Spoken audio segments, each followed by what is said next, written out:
Thank you. No, thank you. Thank you so very much. Thank you. No, thank you. Thank you. Thank you so very much. Thank you. I can't believe the reception. Thank you so much. Okay. I'm Alien Adam. Let's get into part 4 right now.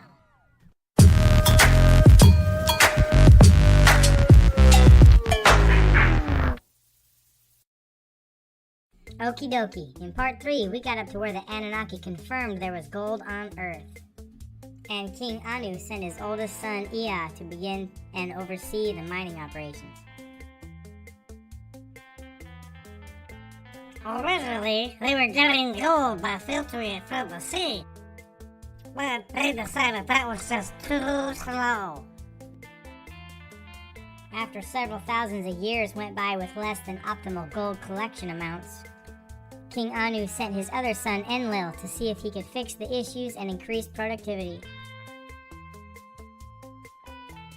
It didn't take Enlil long to put a stop to the coagulation process of filtering the gold from the waters and implementing full-on gold mining using the Igigi as their workers.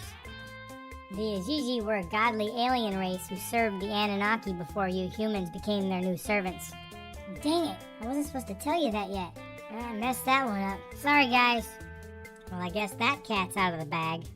Anyways, actually, it was the Anunnaki themselves who were doing the mining at first until they figured out that mining sucks and is extremely hard work. That's when they decided to make the Igigi do the work for them. You remember those cuneiform tablets I told you about? Here's a direct quote from one of those tablets.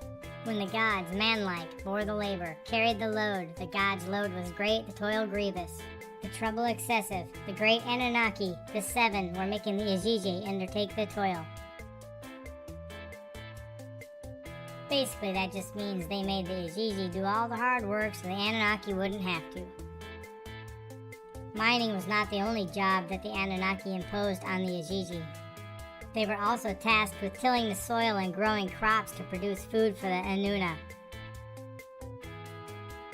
The Igigi continued working for several Shar. Remember, one Shar is 3,600 years. So they mined and toiled for many thousands of years before finally revolting against the Anunnaki. Now that they had no workforce to continue doing the work for them, the Anunnaki had to come up with another plan. So they held a meeting of the Anunnaki Council.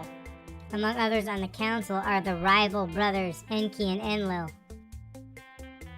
In case you're wondering why you were looking at Zeus and Poseidon right now, that's because these Anunnaki were the exact same beings described as gods in other cultures throughout history, simply using different names.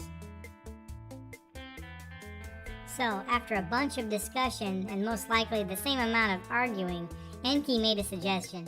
Some think it was his idea, but it's also believed that Enlil actually planted the idea in Enki's mind during a dream. So what was this idea? Funny you should ask. He wanted to fashion a being, one smart enough to follow instructions and do the job, but not so smart that they'd revolt, which is what got them in this situation in the first place.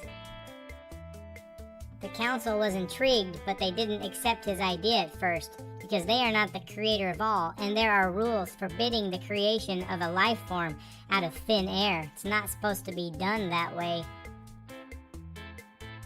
Enki explained to the council that there was already a living being on Earth that he discovered while he was overseeing the mining operations.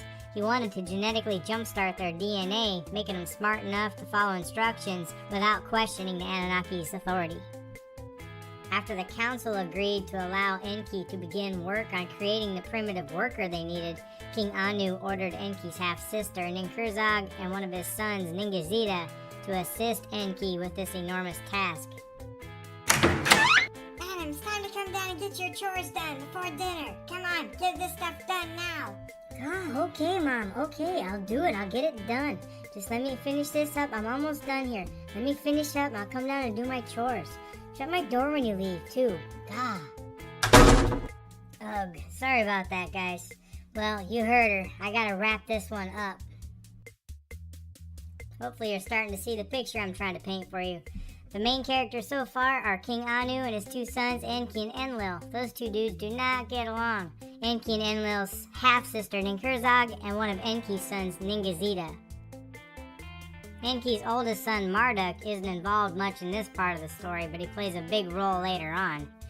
Well, I gotta get started on those stupid chores now, so I'll see you next time, though, and when I tell you about how Enki, Ninkhersag, and Ningashzidda get going on fashioning that primitive worker and what they come up with. Like always, I'll put links in my description to some of my references and other cool alien stuff. Until next time, I'm AlienAdaM. Please like, share, and subscribe to my channel to get all my new videos. And we'll see you in part 5.